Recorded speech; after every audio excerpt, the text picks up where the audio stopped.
females are in the forefront this month, so we headed to Healdsburg to help you make your Mother's Day. I'm here with Nancy Chambers, the woman behind the bottle here at Kachina Vineyards.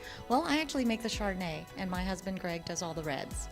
But I am traditionally a cellar rat here, so I do everything. We both do everything, actually. But I do make the decisions on flavor profiles, what barrels we use, etc. Do you feel that women have a different palate than men when it comes to wine tasting? Oh, absolutely. Yes. I think we're a little bit more in tune with all of the flavor profiles because, you know, we do a lot of cooking. I love to cook, and I think that we just have a better palate. I agree wholeheartedly. Do you guys do a little he said, she said when it comes to the wine tasting? He's like, no, I like this. You're like, no, I like that. But you always win because you're the woman. Yes. Actually, we've been very fortunate because both of our palates are very similar. So we've been fortunate enough to be able to craft our wines and not really get into too many arguments. What's your experience been like for you being a female winemaker? You know, it has been great because everyone here in Sonoma and Dry Creek Valley, they're all family owned, you know, and they're so nice. And Greg has actually been the reason why I'm able to craft wines and really learn a lot from him. And I'm a very diligent worker. I'm a very hard worker. I get that from my mother. And my mother actually is a cellar rat with me. She does come in. She loves to help me top up the barrels and taste the wines and smell the bung. And she really gets a kick out of it. And she loves helping us bottle and do harvest and everything. Really? So it's like this bonding experience, a mother-daughter experience right here, two cellar rats. Absolutely. My aunt actually has a farm in Seoul, Korea, and it's an organic farm, which is really great because we try to practice organic. We're green, we're off-grid, 100% solar. It's a labor of love, and my mom also has a garden of love too. When we do winemaker dinner, she's always bringing fresh herbs and fruits and vegetables, and it's actually incredible. So do people, when they come to your winery, they kind of get to know your mom a little bit too? Absolutely. Mom is always at the forefront. And mom is always right too.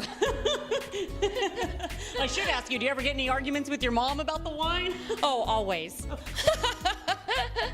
But, you know, I have a lot of respect for her, and she's just an inspiration to me, and she's a great woman. I'd love to hear that. Any pieces of advice maybe that your mother has given you throughout your life that you've taken with you as an adult? You know, I think that she just always tells me not to take things for granted, to live life to the fullest, and she did tell me never go to bed mad. Okay, cheers to that. I'm going to raise my glass to never going to bed mad. I am thrilled to be here at Chateau Diana. This is my first time here, so I'm going to ask you, Dawn, to give me a little history lesson. Property was purchased by the Manning family back in 1981. We actually decided to turn our old farmhouse, which we were using as offices, into a tasting room because of this obviously beautiful view and our access to Dry Creek Valley. So it was a turn-of-the-century farmhouse, and it took a lot of work and effort to get it to look like this, but we're really proud of it. We're really proud to offer a wide variety of different wines here at Chateau Diana. We have our Sonoma County brand called LeBaron Ranch, and that is in honor of the family that originally owned this property 100 years ago. Then we also have a brand called 1221, and that is in honor of the matriarch of the family, the Manning family. Her name was Diane. The winery was actually named after her. And 1221 represents her birth date. Oh, I'm trying to do the math. December 21st? Yes. The white blend is called fleur-de-lis, and it's one of her favorite symbols. She had this fleur-de-lis all over her home. So we actually wanted to make the style of wine to match her personality as well. She was very sophisticated and beautiful and full of life and loved her family, and so we felt that this bright white blend would really signify her. That is so lovely. I would love it if someone made a wine after me. They'd probably make it all old and tannic and kind of bitter tasting. No, but okay, so a wonderful wine, fleur-de-lis. You're going to release it here on Mother's Day, is that correct? Yes, we are. Mother's Day is right around the corner, so that lends me to think about family traditions. My mother definitely inspired me to be adventurous. Basically, it's like jump in first, then ask questions later. I think that kind of helped me in my career. I do have a funny story about my mother. When I was first starting out, and I was very proud of the single vineyard Zinfandel that I produced, and I was pouring it for her friends, and she really likes sweet wine. So I said, "Oh, Mom, you won't like it."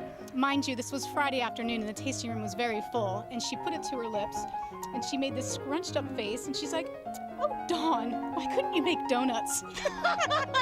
So what was your response when she said, "Why don't you make donuts?" Actually, I was trying to hide my eyes. Everybody else in the tasting room was laughing. They're like, "No, don't make donuts." They're like, "More wine, please." All right, well, on that note, cheers. Happy Mother's Day.